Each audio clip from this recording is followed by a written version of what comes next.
2025. Kepada yang terhormat Saudara Presiden Republik Indonesia di Istana Merdeka, Jakarta.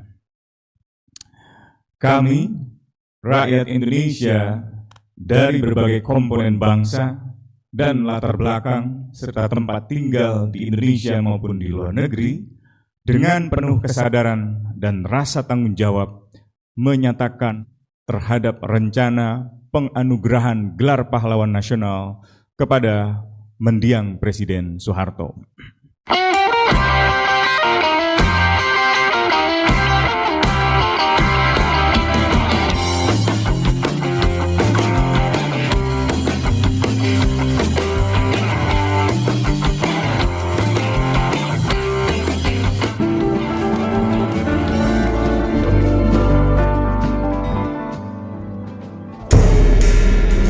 Nama Soeharto membelah bangsa.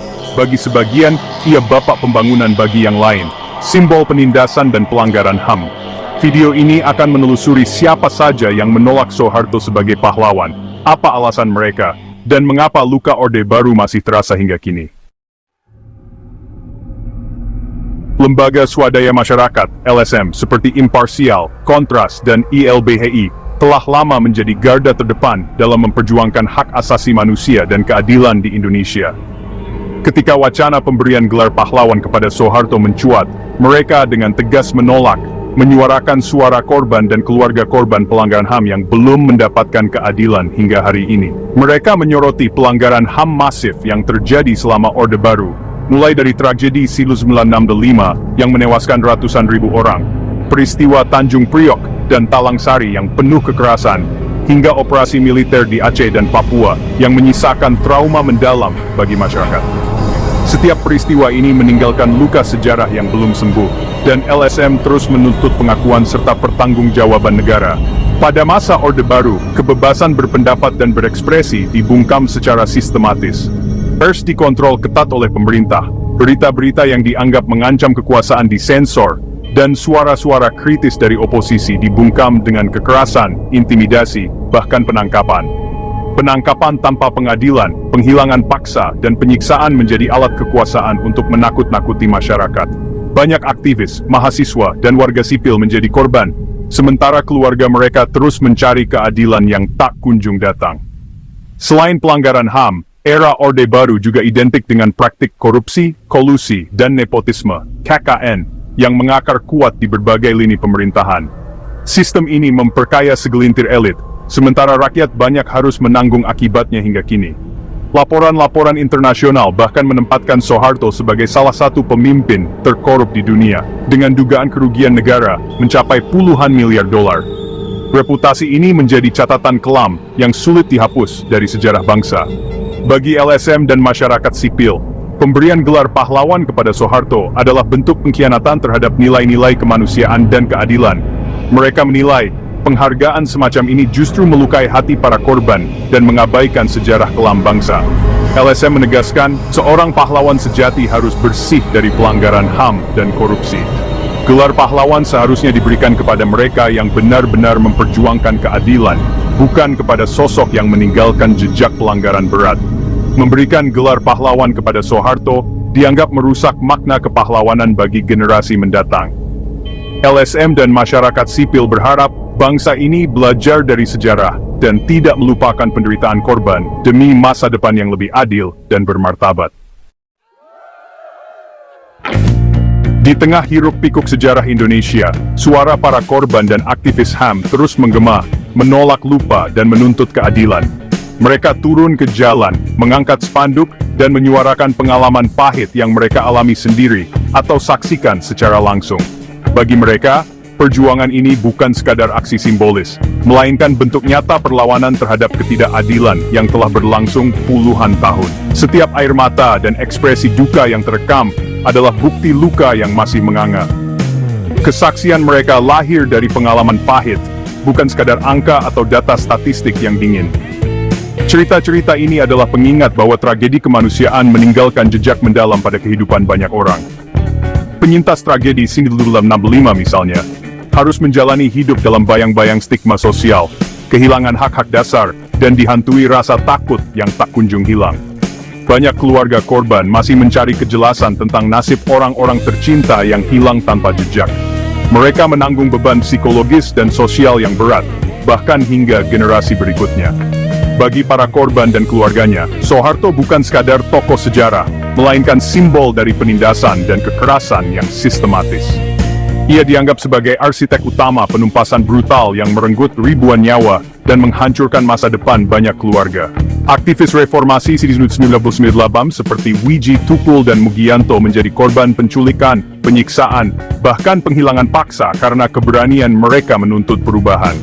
Mereka adalah simbol perlawanan terhadap rezim otoriter, dan kisah mereka menjadi inspirasi bagi generasi muda untuk terus memperjuangkan hak asasi manusia. Penolakan terhadap gelar pahlawan untuk Soeharto bukan sekadar soal status atau penghargaan, melainkan soal keadilan yang belum pernah ditegakkan. Mereka menuntut agar negara mengakui penderitaan korban dan bertanggung jawab atas pelanggaran HAM yang terjadi. Hingga kini, negara belum pernah secara resmi mengakui atau menuntaskan kasus penghilangan paksa dan pelanggaran HM berat lainnya. Banyak keluarga korban masih menunggu keadilan di depan gedung-gedung pemerintah, berharap ada perubahan nyata. Bagi para korban, pemberian gelar pahlawan kepada Soeharto adalah bentuk amnesia nasional yang sangat berbahaya. Hal ini dianggap sebagai upaya menghapus jejak sejarah kelam dan mengabaikan penderitaan yang masih dirasakan hingga hari ini. Mereka menuntut pengakuan atas kebenaran sejarah, bukan penghapusan atau penyangkalan. Bagi para korban dan aktivis, keadilan dan pengakuan adalah langkah awal menuju rekonsiliasi dan masa depan yang lebih adil bagi semua. Penolakan juga menguat di parlemen, terutama dari partai-partai reformis seperti PDIP. Sejarah PDIP penuh luka akibat represi Orde Baru, seperti peristiwa Kuda Tuli 1996. Bagi mereka, Soeharto adalah simbol otoritarianisme yang menindas demokrasi. Memberikan gelar pahlawan dianggap menafikan perjuangan melawan rezim represif. Partai lain seperti PKS juga menolak, menyoroti pembatasan kebebasan beragama dan berorganisasi di era Soeharto. Oposisi menegaskan pahlawan harus mewakili nilai demokrasi dan keadilan. Soeharto, menurut mereka, justru antitesis dari nilai-nilai itu. Memberikan gelar pahlawan pada Soeharto sama saja melegitimasi otoritarianisme. Penolakan ini adalah pertarungan ideologis tentang arah demokrasi Indonesia. Komnas HAM secara resmi menolak gelar pahlawan untuk Soeharto, sebuah keputusan yang diambil setelah melalui pertimbangan panjang dan mendalam. Penolakan ini bukan sekadar sikap simbolis, melainkan hasil dari proses evaluasi yang ketat terhadap rekam jejak kepemimpinan Soeharto selama Orde Baru. Komnas HAM menegaskan bahwa pemberian gelar pahlawan nasional harus didasarkan pada integritas moral dan penghormatan terhadap hak asasi manusia, bukan hanya pada keberhasilan pembangunan atau stabilitas politik semata. Keputusan ini didasarkan pada hasil penyelidikan mendalam terhadap berbagai kasus pelanggaran HAM berat yang terjadi di masa Orde Baru. Berkas-berkas penyelidikan yang menumpuk di meja Komnas HAM menjadi saksi bisu atas banyaknya laporan dan bukti yang telah dikumpulkan selama bertahun-tahun. Tragedi Siri 1965, operasi penembakan misterius atau Petrus, serta peristiwa Talang Sari hanyalah sebagian dari daftar panjang pelanggaran HAM yang terjadi di bawah pemerintahan Soeharto. Setiap peristiwa ini meninggalkan luka mendalam bagi para korban dan keluarganya, serta menjadi catatan kelam dalam sejarah bangsa. Penculikan dan penghilangan paksa aktivis pada tahun 1998 juga menjadi bukti nyata tanggung jawab negara yang belum tuntas. Keluarga korban masih terus mencari keadilan, membawa foto orang-orang tercinta yang hilang tanpa jejak, menuntut negara untuk tidak melupakan sejarah kelam ini. Komnas HAM menegaskan bahwa seorang pahlawan nasional tidak boleh terlibat dalam pelanggaran HAM yang sistematis dan meluas. Gelar pahlawan adalah simbol penghormatan tertinggi dari negara, dan harus diberikan kepada mereka yang benar-benar menjaga nilai-nilai kemanusiaan.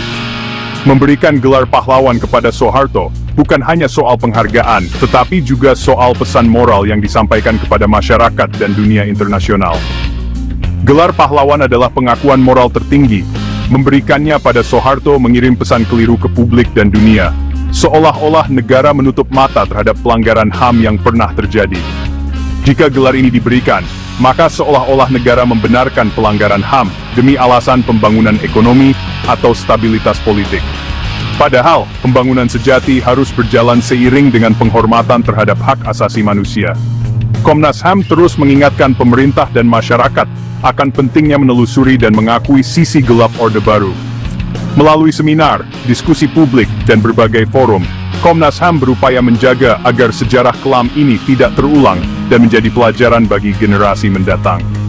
Rekomendasi dan catatan merah yang dikeluarkan Komnas HAM menjadi dokumen resmi negara yang tidak bisa diabaikan begitu saja.